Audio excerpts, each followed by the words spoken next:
કમોસમી વરસાદથી થયેલા નુકસાનને લઈને રાજ્ય સરકારે 10,000 કરોડ રૂપિયાનું પેકેજ જાહેર કર્યું છે. તેને નાયબ મુખ્યમંત્રી હર્ષ સંઘવીએ ઐતિહાસિક પેકેજ ગણાવ્યું છે. જો કે કોંગ્રેસના પ્રદેશ પ્રમુખ અમિત ચાવડાએ આ મુદ્દે સરકાર પર પ્રહાર કર્યા, જ્યારે આપના ગોપાલ ઇટાલિયાએ આ પેકેજને મજાકનું પેકેજ ગણાવ્યું. ગુજરાતના ઇતિહાસમાં ના અપાયું હોય એ પ્રકારે ગુજરાતના ઇતિહાસનું સૌથી મોટું ખેડૂતો લક્ષી રાહત પેકેજ મુખ્યમંત્રી શ્રી ભૂપેન્દ્રભાઈ પટેલ દ્વારા ડિક્લેર કરવામાં આવ્યું છે. હજી 10 દિવસ પહેલા જ ઉત્તર ગુજરાતના 20 જેટલા તાલુકા માટે 950 કરોડનું પેકેજ, 950 કરોડના પેકેજની જોડે જોડે 2500 કરોડ જેટલાની રકમનું પરમનન્ટ સોલ્યુશન માટેનું પ્લાનિંગ. થોડા દિવસ પહેલા જ મગફળી, સોયાબીન, ચના ખરીદવા માટે 15,000 કરોડ જેટલાનું જે ટેકાના ભાવની ખરીદી છે તે નિર્ણય લેવામાં આવ્યો. અને કાલે સાંજે ગુજરાતના સૌ ખેડૂતો લક્ષી આજ તકનું ઐતિહાસિક 10,000 કરોડનું પેકેજ ડિક્લેર કરવામાં આવ્યું, જે થકી જેનાથી ખેડૂતોને સહયોગ કઈ રીતે કરી શકાય, ફરી આવનારી સિઝનને પાક કઈ રીતે લઈ શકાય તે દિશામાં બી. અને સાથે સાથે મુખ્યમંત્રીશ્રીએ કાલે જ હું વિડીયો કોન્ફરન્સના માધ્યમથી બેઠકમાં હાજર હતો.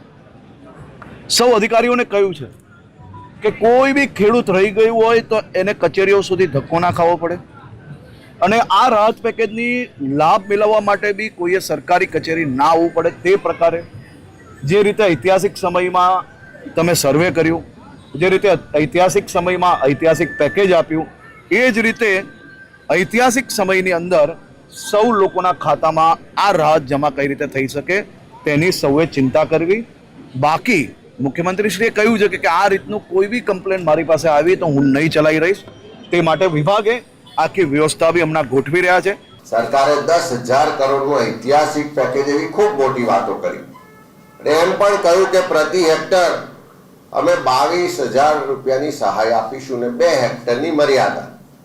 પણ તમે વીઘા દીઠ આ સહાયનો જો ગણતરી કરો તો ફક્ત 3500 રૂપિયા એટલે કે 3,500 રૂપિયાની સહાય પ્રતિ વીઘા આ પેકેજના માધ્યમથી મળવાની છે. એક તરફ તમે કોઈ પણ ખેડૂતને મળો, એના ખેતરમાં જાઓ ને સ્થિતિ જુઓ કે ખાતર મોંઘું છે, બિયારણ મોંઘું છે, વીજળી મોંઘી છે, પાણી મોંઘી છે, એના ઇનપુટ્સ જેટલા છે બધા ખૂબ મોંઘા છે. એની પાછળ જે મજૂરી છે, મહેનત છે, એ પણ મોંઘી છે. એટલે કપાસ હોય કે મગફળી હોય એવા જે પાકો છે, પ્રતિ વીઘા ગણીએ તો લગભગ 17,000 જેટલી રકમ તો ફક્ત એમાં ઇનપુટ્સ પાછળ જાય છે. અને સાથે સાથે એની જે ઉપજ થવાની એનો અંદાજ જો ટેકાના ભાવ મુજબ ગણીએ તો બીજા 30,000 રૂપિયાની ઉપજ થવાનો અંદાજ હોય. આ બંનેનો સરવાળો ગણીએ તો લગભગ વીઘાએ 45,000 થી 50,000 રૂપિયા ખેડૂતોને મળવાના હતા. અને એની સામે કમોસમી વરસાદ થયો, જે નુકસાન થયું, જે ખેતી બરબાદ થઈ ગઈ, અને એની સામે 10,000 કરોડના પેકેજની જાહેરાતની વાતો થાય છે, પણ ખેડૂતના વીઘાએ 50,000ની જે આવક થવાની હતી એની સામે જે સંપૂર્ણ નુકસાન થયું, એટલે કે વીઘે 50,000 રૂપિયાનું નુકસાન થયું, અને એની સામે આ પેકેજમાં ફક્ત વીઘે 3500 રૂપિયા આપવાની વાત કરે. અને બીજી બાજુ માનનીય મુખ્યમંત્રી હોય કે કૃષિ મંત્રી હોય, જે ભૂતકાળમાં કૃષિ મંત્રી થાળી વગાડીને પેલા તીડ ભગાવતા હતા, એ જ રીતે થાળી વગાડીને ખૂબ ઐતિહાસિક પેકેજ આપ્યું હોય એવી વાતો કરે છે. પણ 3500 રૂપિયા આપવાથી ખેડૂત કેવી રીતે પાછો બેઠો થવાનો? ગઈકાલે ભાજપની સરકારે ગાંધીનગરથી એક કૃષિ મજાક પેકેજની જાહેરાત કરી છે. આ કૃષિ મજાક પેકેજની જો આપણે વાત કરીએ તો એ ખેડૂતોની મજાક ઉડાવવા સમાન રકમની ફાળવણી કરી છે. આંકડો મોટો છે, 10,000 કરોડ.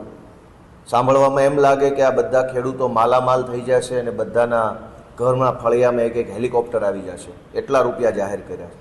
વાસ્તવિકતા એ છે કે આ કૃષિ મજાક પેકેજના માધ્યમથી સરકારે જાહેર કરેલી રકમથી માત્ર ને માત્ર આત્મહત્યા કરવાની ઝેરી દવા ખરીદી શકાય એટલા રૂપિયા હાથમાં આવવાના છે.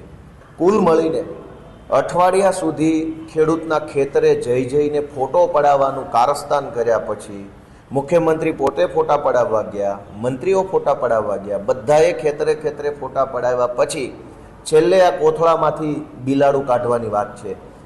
1 હેક્ટર દીઠ 50,000 રૂપિયાની સહાય ફરજિયાત કરવી જોઈએ. અને માત્ર 2 હેક્ટરની મર્યાદામાં શું કામ? કેમ કે વરસાદ ખાલી 2 હેક્ટરમાં તો પડ્યો નથી, વરસાદ તો તમામ જમીનો ઉપર પડ્યો છે.